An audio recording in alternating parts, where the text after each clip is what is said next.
Everyone, good morning, good day. Our subject is all about ethics. So it is about knowing or the set of standards of the role of the society. This the uh the right and wrong, and this measures the how or this measures the right and wrong.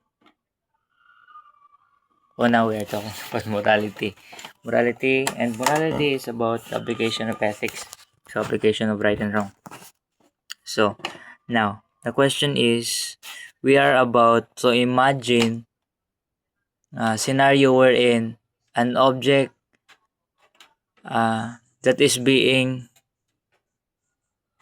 devoted in school, in religion rather. The object that being devoted in the object or someone who is being devoted in school are being placed in a phallic art. So when we say phallic art, is nude statue or nude statue or represents men erectile or somehow ganun yun. Nude art. So the question here is this an ethical issue? Yes, definitely. Considering that let me think about it.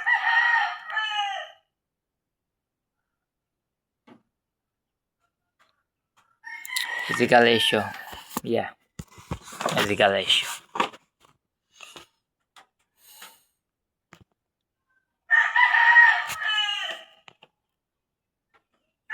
Think about it. Huh?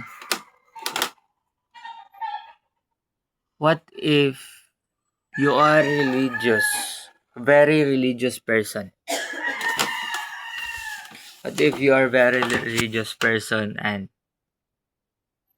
someone just mock or offend your faith?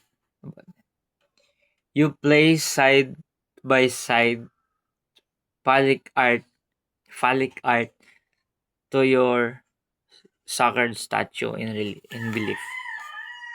Do you think it is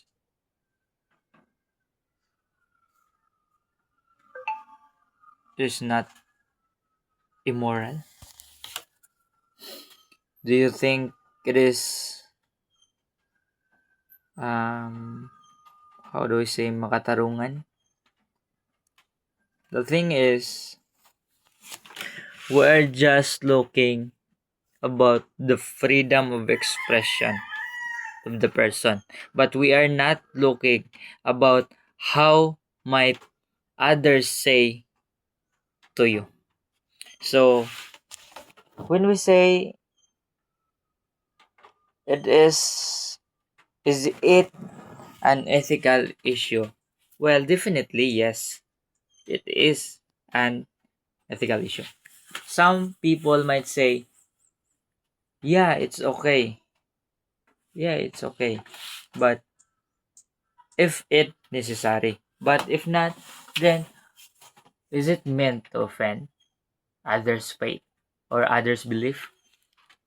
So while some religious people might say, no, it's not. Definitely not. Because it is a disrespect, no? Disrespectful behavior for them. While me, I am against for that. Because even if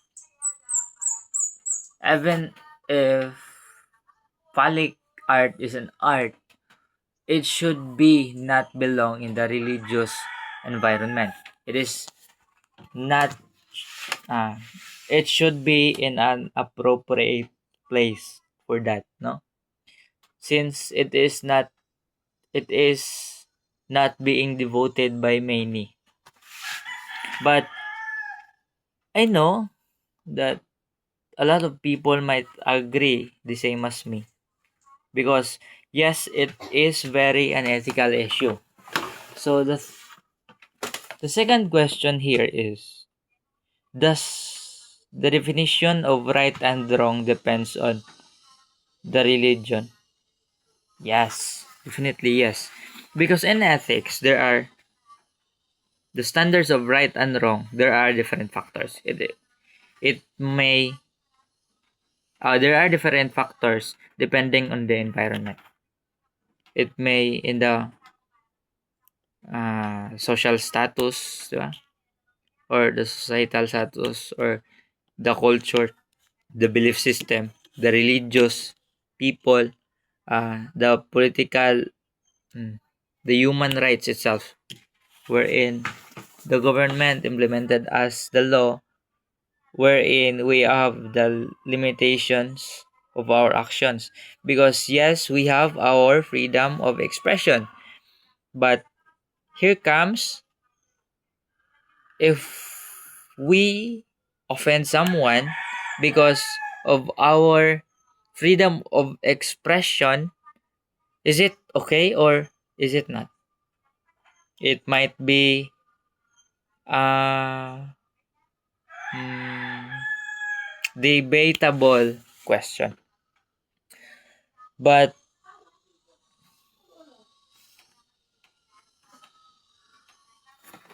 here's the thing.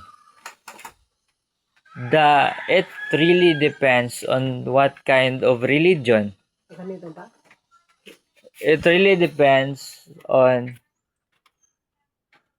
your belief of right and wrong, really depends on your religion or your faith. Because but wait. Yes, it really depends on your religion, but only if you are devoted from it.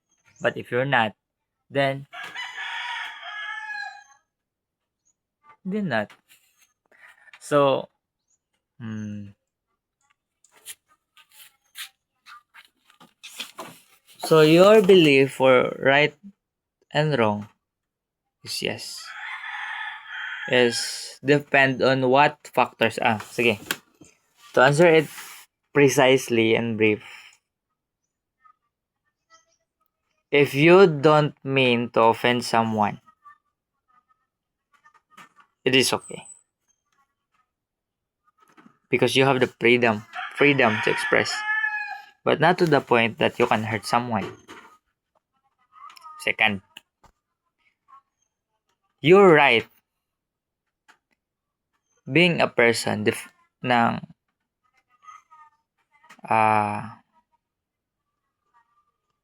can be decided, or can be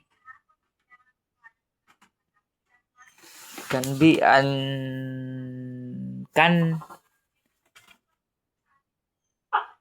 it depends on several factors. Just like what I've said, it is balik-balik. Just like what I said, it depends on the several factors, wherein the religious or the environment, the culture, the belief system, the norms. And yes, it does. I guess that would be all. Thank you. Yes, that would be all. Thank you.